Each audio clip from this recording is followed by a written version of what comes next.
All right, so remember our first page where we have the client's name and all translates to the right here. This is where you enter it.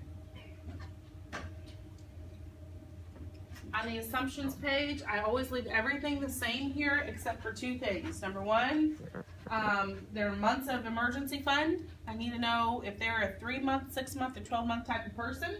On their years of survivor income, I need to know if they're a 3-year, 5-year, 10-year type of person. And on Social Security increase, I always put 1%. Everything else I leave the same. All right, here on the cash flow screen, if you will put what we were just talking about, their gross here, and you've taken their net divided by their gross, that gives you the tax bracket, which you plug in right here.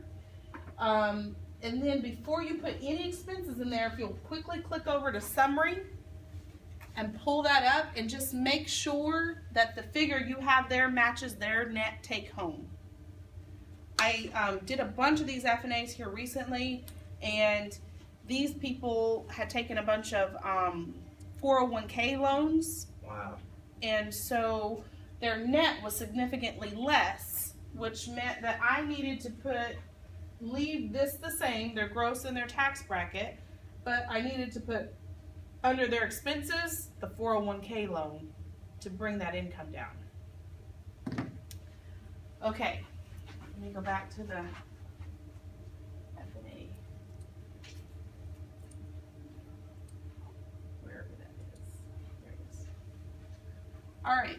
So on income, that can be really tricky. It might take you a few times to get this right. Check with someone first, because if you mess this up, it can skew your results by a couple $100 of discretionary income or not.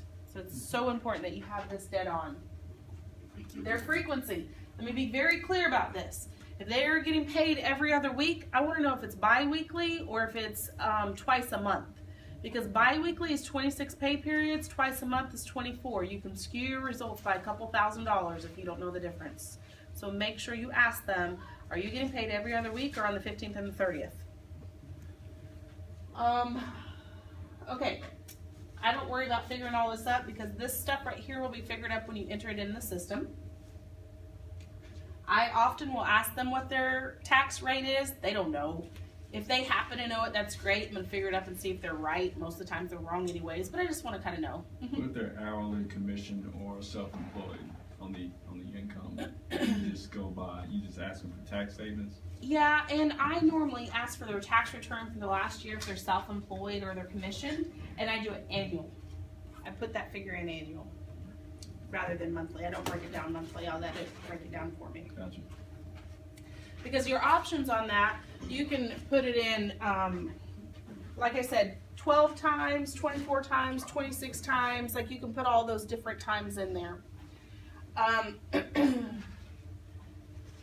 you have to pay taxes at your last filing? I want to know if they got a tax refund. If so, how much it was, and if there was one, what they did with it. Every time we're asking what to do with it.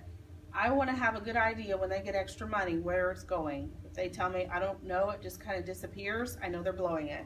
If they tell me they take a family trip every year, I know that probably still needs to happen every year, but maybe I can talk to them about using a portion of it to fund some sort of vehicle or retirement account or savings account. If they don't do anything with it every year, then it's probably not working for them, and I need to talk to them about maybe using that for something else. Does it make sense? Yep. That's an opportunity right there for you. You should be recognizing that. On anticipated future income, I need to know if they're scheduled to get any pension, retirements, inheritances. I want to know those things, because if somebody's coming with an inheritance and their grandparents in their 80s, I know in the next 10 years you're probably going to get it. I want to be the first person they call.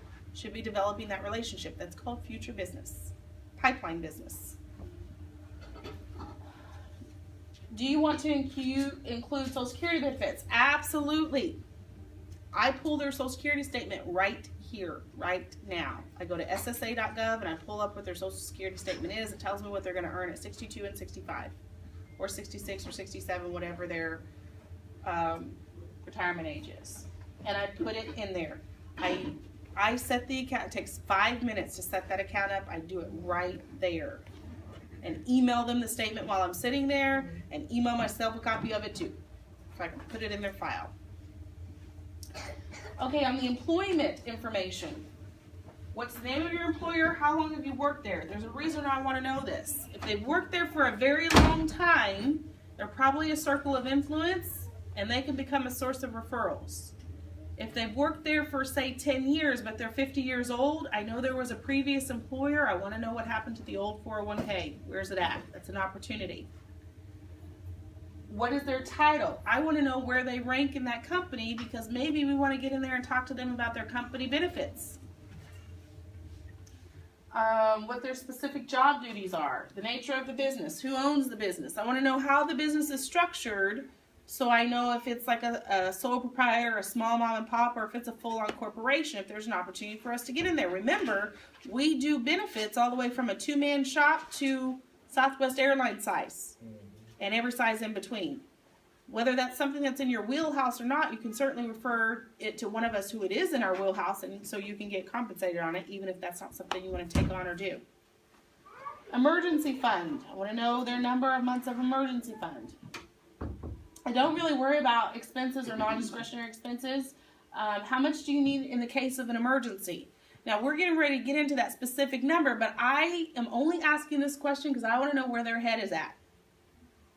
If you have an emergency, how much do you need? I love it when they tell me, oh, $2,500 and their bills are $3,800. Really? Because if you lose your job, what's going to make up the difference? Is there something there that I don't know about? Is there another money? Is there some sort of insurance plan that pays in the loss of income? Like, what are you planning to cover the difference for? So that number right there is just a mental check to see where their head is. How much do you currently have saved in a dedicated emergency fund? I want to know that. All right. I always tell them this is the hard part. Expenses. Let's try not to work with fictitious numbers, because if we do so, $10 here and $20 there can add up to $100 later and hundreds of dollars in the process and really skew our results. So let's go get your bills if you have them, or pull up your bank statement or whatever. I need to know their fuel on a monthly basis, how much they're spending on gas, their insurance.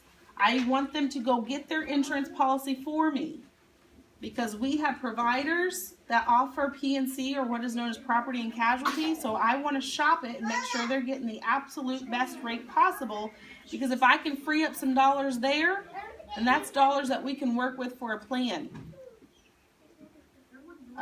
Parking and tolls, lease payments. Now, if you get right here and you have a loan or lease payment, that should automatically trigger you to go to the bottom of the sheet and ask these questions. Who's got the auto loan? Where is it at? How long have you had it? How long's left on it? What's the balance and what's the interest rate? If they don't have that information, I pull out a little sheet of paper and I write HW on the top. That's called homework. And we start making a list.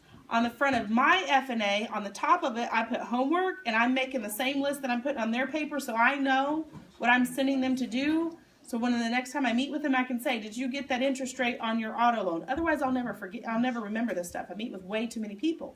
And on the bottom of the front of my FNA, I put a to-do list. So I have the homework list, to-do list. Homework is for them, to-do is for me. So I get all their auto information. The next section is dining out and groceries. This is probably the section that is the most wrong every time. Every time. So if they are guessing at it, go ahead and tell them, I'm going to go ahead and give you that free budgeting software now. It's called mint.com. We're going to enroll you on that. You enroll them right on there, and it pulls in their bank statement, and it tells you exactly what their average is for the last 3, 6, and 12 months. In restaurants, fast food, and groceries. So I have the exact amounts there. Is it better than QuickBooks Online? It automatically... I like it better than QuickBooks. Do you? Yeah, because QuickBooks, you have to input it, and all of that is all right there already. And you can set your budget Well, it'll categories pull. right there. QuickBooks will pull from the bank statements, but you have to categorize it. You don't have to categorize. Oh, you got to be kidding. And you can set budgets in every single category, and it will send you a text when you're getting close to it. Say, hey, your grocery budget's $400, it's $1,500 a month, and you're at $300. You might want to slow it down. Yes.